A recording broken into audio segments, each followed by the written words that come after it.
Canada's so-called Prince of Pot may be heading for the U.S. Marc Emery's extradition hearing is set for later this month, almost 2 years after he was arrested for selling marijuana seeds to Americans over the Internet. Emery says the action against him is politically motivated. Robert Curry teaches international criminal law at Dalhousie University Law School. He joins us in Halifax. All righty. I wonder if you just heard that incredible conversation we had, Robert. Talk to me a little bit about this extradition. Mr. Emery says he does not want to go to the United States because the laws are so much tougher there, and it's just not fair. What kind of an argument can he make? Well, extradition is a multi-stage process. He's got a few different arguments to make.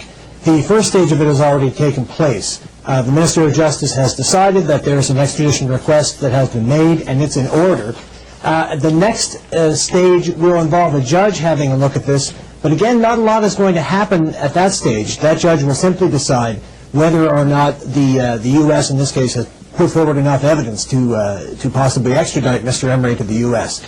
So the final stage of the process is where the minister makes the final decision whether or not to extradite, and that's the point at which Mr. Emery will make the bulk of the arguments that he's got. All right, hold on a second, because I want to bring somebody in who I'm sure you're familiar with, a criminal lawyer and a law professor, Alan Young, from Osgoode Hall Law School. He's joining me right here in studio, and I know, Alan, that you actually know and are quite familiar with Marc Emery's case. Tell us a little bit about how it is that he's facing this extradition anyway. Well, Marc set up what he calls Amsterdam, Vancouver being Amsterdam, and he set up this little pot culture there.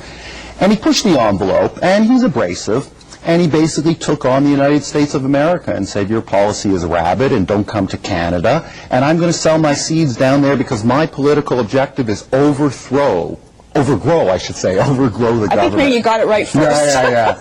So in any event, I think really this is a politically motivated prosecution, but obviously the question is, can you prove it? It's very hard to prove people's motivations. Technically, he did violate American law, but the interesting question is, of course, Canada hasn't cared. They've been indifferent. The most he would ever get in Canada is a small fine. Now he's facing life imprisonment because they play hardball down there. Should that matter? Let's go back to Halifax. Robert, the fact that the penalties are so significant, there's a number of ways, of course, you can argue against extradition, one of them being the political motivation, which Alan Young, of course, has raised here already, and the other is the sentence itself.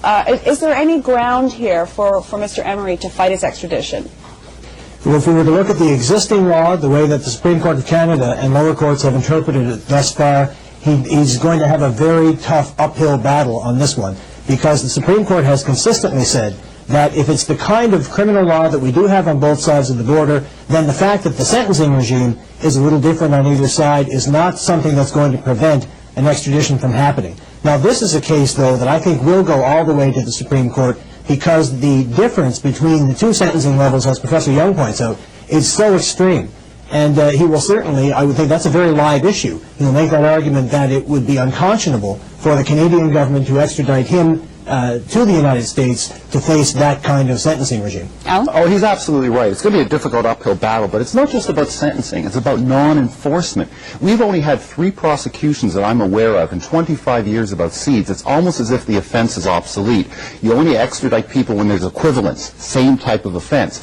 So it's not just the gross disproportionality of sentencing, it's the fact that we don't care here in Canada, and it's maybe time that we say to the United States, keep your drug policy down there. If you really wanted to stop Marc Emery from selling seeds, we would have taken care of it. We could have arrested him. Yeah, but that's not the point, Alan. I mean, that's all fine and dandy when you talk about Canada, but here's a guy who is intentionally violating drug policies in the United States by selling the seeds there. He intended to break the law in the U.S. He broke the law in the U.S. Why shouldn't he have to face the music in the U.S.? It was definitely very imprudent.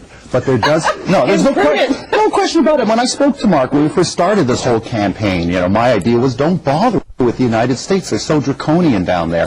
But the question becomes, he made a mistake. It was a poor judgment. But sometimes you have to break the law to change a law. And that's what Emery was trying to do. And do we want to actually have him serve life imprisonment and end his life in American jail? I'm not sure we want to martyr him, scapegoat him. We want to treat him as he should be treated as any other seed seller in Canada, which is a small fine, and move on your way. And yet, Robert Curry, we know, we have Mr. Emery on the record as saying he is trying to change the politics. He's trying trying to change the law in the United States. Right now we have a conservative government who's made it very clear that they don't want to liberalize the marijuana laws, and they don't want to interfere with the United States and its drug laws. So this might be a very bad time indeed for Mr. Emery. Don't you agree? Absolutely. The water has changed completely politically from when he was arrested a couple of years ago. This is a government that has, its Minister of Justice that will make the decision, and the decision ultimately made by the Minister of Justice has a lot of political overtones. It's a decision that has to be made in accordance with Canadian law, including the Charter of Rights and Freedoms.